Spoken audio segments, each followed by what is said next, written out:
Praise lord. మార్చి 12వ తేదీ 2025.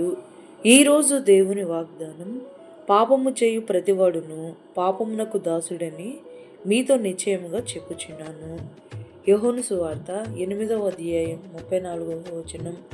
పాపపు తలంపులు, ఆలోచనలు, క్రియలు ఈ లోకముల ఎదుగుదలకు ఆటంకములు. పాపం వల్ల వచ్చే జీతము మరణము.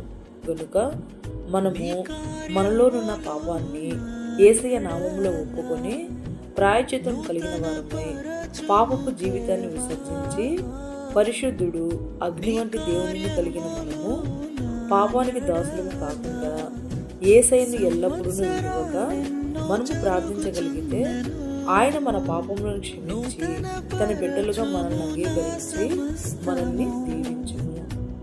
ఈ రోజు వాగ్దానం మన జీవితంలో నెరవేరాలని కోరుకుంటూ జీసస్ పరిచర్యలో మీ సహోదరి గాడ్ బ్లెస్ యు ఆల్.